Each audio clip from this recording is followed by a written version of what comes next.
like.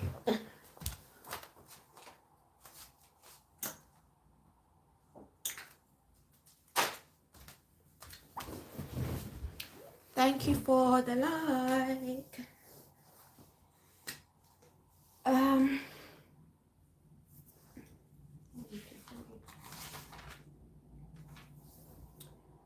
I'm going to be reading chapters 1 to 3 of Exodus. I've already done 4 to 12, so I won't be rereading those chapters. So if you do want to go and watch that video, it's in my live. I believe it was my last live, I think. But yeah, it will be there, so you can go and check that. Chapters 4 to 12 I've already done, so I won't be reading 4 to 12 again. I'll be doing chapters 1 to 3, and then after 12, and then after I'll be doing 13, moving on to chapter 13. But if you do want to hear the reading of me reading 4 to 12, it is in my previous live before, so just go and have a look at that. I did a little bit of a deep dive into that, so I don't think I will be like really deep diving into the rest of the chapters, but I just wanted to get a feel of what Exodus was about and who Moses was, and the meaning of Exodus, right? And the Passover. So that's why I did those chapters. So yeah, I will start in a minute. I'll just wait for more people coming, and I will get on with reading. But yes, I will be reading Exodus chapters 1 to 3 today, and then I think, hi Real Oz, thank you for coming in. Thank you. Hi Zach, thank you for coming in. Thank you. Hi guys, thank you for coming in. How are you? Happy New Year. Exactly, we're always positive beginnings. It's a new year, gotta start our year off right, and starting it off with God, starting it off in the Bible. I was meant to be doing this last year, but life overtakes and it gets you, and I guess God just put a pause on that and said, sort out your life. So we are now back on track, right? So I'm gonna be doing Exodus. The initial plan was to read the first 5 books in the Bible, but what I think I'm gonna do is read Exodus, and then I'm gonna read a gospel. So I'll be reading Exodus, then I'll move on to the book of Matthews. And I have read the book of Matthews, but I read the book of Matthews really, really early on in my walk with Christ, and what forever learning new things, and what forever gaining knowledge, and God is forever giving me wisdom, right? So from that reading to now, I've learned a lot of things. So I will be doing Exodus, then the book of Matthews, then Leviticus, then I will be doing the next, so just like that. So it just breaks it up. So the Old Testament with the New Testament, Old Testament, New Testament. So yeah, let me get into the reading. So this is Exodus 1. As I said, I've already done 4 to 12.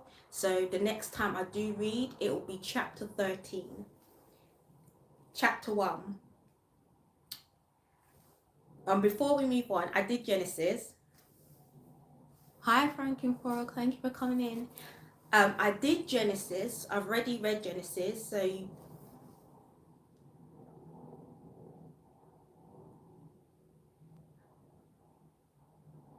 that God used like Esther, Deborah. Cool. That sounds really good. Real odds. That's something that I could do. I already started with Esther and Ruth, but I never did a really deep dive into it. But that is actually a good idea. That's something for me to think about. So thank you for that. But yeah, Genesis, I've already done. I've done the red field Genesis. You can go and look back on my playlist and my lives. So we're now coming into Exodus. It ended off with Joseph being a ruler, and Joseph died. So I'm not sure the time frame between Joseph dying and Pharaoh coming into power. Now I have looked it up, and there's been mixed things saying years. So some say 300 years, some say 430 years. But there is quite a time between Joseph dying and Pharaoh coming into power. So let's get into this. Exodus chapter 1. These are the names of the sons of Israel who went to Egypt with Jacob, each with his family: Reuben, Simon, Levi, and Judah; Issachar, Zebulun, and Benjamin; Dan and Naphtali; Gad and Asher. The descendants of Jacob numbered 70 in all. Joseph was already in Egypt. Now Joseph and all his brothers and all that generation died, but the Israelites were exceeding fruitfully. They multiplied greatly, increased in numbers, and became so numerous that the land was filled with them. Then a new king, to whom Joseph meant nothing, came to power in Egypt. Look, he said to his people, the Israelites have become far too numerous for us. Come, we must deal shrewdly with them, or they will become even more numerous. And if war breaks out, we'll join our enemies, fight against us, and leave the country. So they put slave masters over them to oppress them with forced labor, and they built Pithoms and Ramses as store cities for Pharaoh. But the more they were oppressed, the more they multiplied and spread. So the Egyptians came to dread the Israelites and worked them ruthlessly. They made their lives bitter with harsh labor in bricks and mortar, and with all kinds of works in the fields. In all their harsh labor, the Egyptians worked them ruthlessly.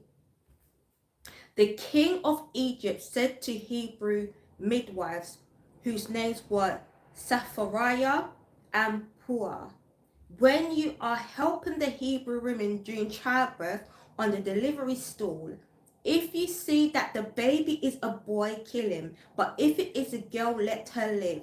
The midwives, however, feared God and did not do what the king of Egypt had told them to do. They let the boys live. Then the king of Egypt summoned the midwives and asked them, why have you done this? Why have you let the boys live? The midwives answered Pharaoh, Hebrew women are not like Egyptian women. They are vigorous and give birth before the midwives arrive. So God was kind to the midwives, and the people increased and became even more numerous. And because the midwives feared God, he gave them families of their own. Then Pharaoh gave this order to all his people: every Hebrew boy that is born, you must throw into the Nile, but let every girl live. Hi, Salia. Thank you for coming through. Chapter 2. Now, a man of the tribe of Levi married a Levite woman, and she became pregnant and gave birth to a son. When she saw that he was a fine child, she hid him for 3 months. But when she could not hide him no longer, she got a papyrus basket for him and coated it with tar and pitch. Then she placed the child in it and put it among the reeds along the bank of the Nile. His sister stood at a distance to see what would happen to him. Then Pharaoh's daughter went down to the Nile to bathe, and her attendants were walking along the riverbank. She saw the basket among the reeds and sent her female slaves to get it. She opened it and saw the baby. He was crying and she felt sorry for him. "This is one of the Hebrew babies," she said. This Then his sister asked Pharaoh's daughter, "Shall I go and get one of the Hebrew women to nurse the baby for you?" "Yes, go," she answered. So the girl went and got the baby's mother. Pharaoh's daughter said to her, "Take this baby and nurse him for me, and I will pay you." So the woman took the baby and nursed him. When the child grew older, she took him to Pharaoh's daughter, and he became her son. She named him Moses, saying, "I drew him out of the water." One day, after Moses had grown up, he went out to where his own people were and watched them at their hard labor. He saw an Egyptian beating a Hebrew, one of his own people. Looking this way, Looking this way and that and seeing no one, he killed the Egyptian and hid him in the sand. The next day he went out and saw two Hebrews fighting. He asked the one in the wrong, "Why are you hitting your fellow Hebrew?" The man said, "Who made you ruler and judge over us? Are you thinking of killing me as you killed the Egyptian?" Then Moses was afraid and thought, "What I did must have become known." When Pharaoh heard of this, he tried to kill Moses. But Moses fled from Pharaoh and went to live in Midian, where he sat down by a well. Now a priest of Midian had 7 daughters, and they came to draw water and fill the throats to water their father's flock. Some shepherds came along and drove them away, but Moses got up and came to their rescue and watered their flock. When the girls returned to Reuel, their father, he asked them, "Why have you returned so early today?" They answered, "An Egyptian rescued us from the shepherds. He even drew water for us and watered the flock." "And where is he?" Reuel asked his daughters. "Why did you leave him? Invite him to have some to eat." Moses agreed to stay with the man, who gave his daughter Zipporah to Moses in marriage. Zipporah gave birth to a son, and Moses named him Gershom, saying, "I have become a foreigner in a foreign land." During that long period, the king of Egypt died. The Israelites groaned in their slavery and cried out, and they cried for help because of their slavery went up to God. And their cry for help because of their slavery went up to God. God heard their groaning, and he remembered his covenant with Abraham, with Isaac, and with Jacob. So God looked on the Israelites and was concerned about them. Thank you, Zach. Chapter 3. Now Moses was tending the flock of Jethro, his father-in-law, the priest of Midian, and he led the flock to the far side of the wilderness and came to Horeb, the mountain of God. There the angel of the Lord appeared to him in flames of fire within a bush. Moses saw that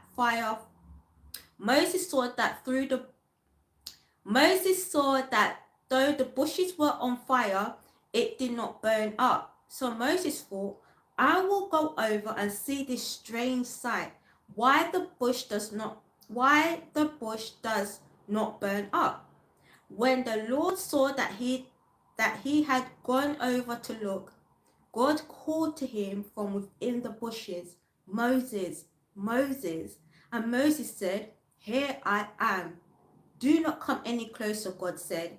"Take off your sandals, for the place where you are standing is holy ground." Then he said, "I am the God of your father, the God of Abraham, the God of Isaac, and the God of Jacob." At this, Moses hid his face because he was afraid to look at God. The Lord said, I have indeed seen the misery of my people in Egypt. I have heard them crying out because of their slave drivers, and I am concerned about their suffering. So I have come down to rescue them from the hand of the Egyptians and to bring them up out of the land into a good and spacious land, a land flowing with milk and honey, a home of the Canaanites, Hittites, Amorites, Perizzites, Hittites, and Jebusites. And now the cry of the Israelites has reached me, and I have seen the way the Egyptians are oppressing them. So now go. I am sending you to Pharaoh to bring my people, the Israelites, out of Egypt. But Moses said to God, who am I that I should go to Pharaoh and bring the Israelites out of Egypt? And God said, I will be with you, and this will be the sign to you that it is I who have sent you. When you have brought the people out of Egypt, you will worship God on this mountain. Moses said to God, suppose I go to the Israelites and say to them, the God of your father has sent me to you, and they ask me, what is his name? Then what shall I tell him? God said to Moses, I am who I am. This is what you are to say to the Israelites, I am has sent me to you. God also said to Moses, say to the Israelites, the Lord, the God of your fathers, the God of Abraham, the God of Isaac, and the God of Jacob, he has sent me to you. This is my name forever, the name you shall call me from generation to generation. So go assemble the elders of Israel and say to them, the Lord, the God of your fathers, the God of Abraham, Isaac, and Jacob, appeared to me and said, I have watched over you and have seen what has been done to you in Egypt, and I have promised to bring you up out of your misery in Egypt into the land of the Canaanites, Hittites, Amorites, Perizzites, Hittites, and Jebusites, a land flowing with milk and honey. The elders of Israel will listen to you. Then you and the elders are to go to the king of Egypt and say to him, the Lord, the God of the Hebrews, has met with us. Let us take a 3-day journey into the wilderness to offer sacrifices to the Lord, our God. But I know that the king of Egypt will not let you go unless a mighty hand compels him. So I will stretch out my hand and strike the Egyptians with all the wonders that I will perform among them. After that, he will let you go, and I will make the Egyptians favorably disposed towards his people, so that when you leave, you will not go empty-handed. Every woman is to ask her neighbor and any woman living in her house for articles of silver and gold and for clothing, which you will put on your sons and daughters, and so you will plunder the Egyptians. The end. As I said, I won't be reading chapters 4 to 12 because I've already read that. So when I do come back, I'll be reading chapter 30. But it's just a reminder that God will use you when he needs to. You don't have to be perfect. Moses was slow in speech. Moses was old. He was in his 80s. And Moses fled Egypt because he had killed someone, right? But God made sure that one, it was safe for him to go back, and two, that he had a mission to go on to bring the Israelites out of Egypt. So the message is really to keep your faith in God and keep your trust in him, because when it is time, he will deliver you. When it is time, he will get you out of what you are suffering. And with me, he got me out of that, end of 2023 into 2024 was a great transition for me, and I just want to say that God is so good, right? God is so good. And just like Moses, right? I am not a public speaker. Hey Leighton, thank you for coming through.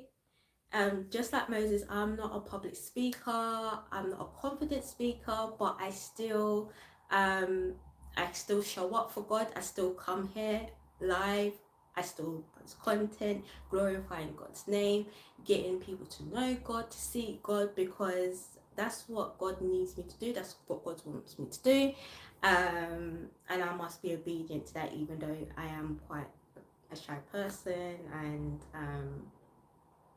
yeah, so I'm just going to leave it there on that message to say that even Moses was stunned when God called him to do something. Like, me, who am I? And that's how I feel sometimes, like, who am I, Nisha, to be speaking the word, to be spreading the gospel? You know, I haven't been walking with Christ for long, but who am I to be doing that? But I'm a child of God, and it doesn't matter how early on in your walk with Christ you are, or how mature in your faith you are. When He's gonna use you to spread a message or spread the word, He's gonna use you, right?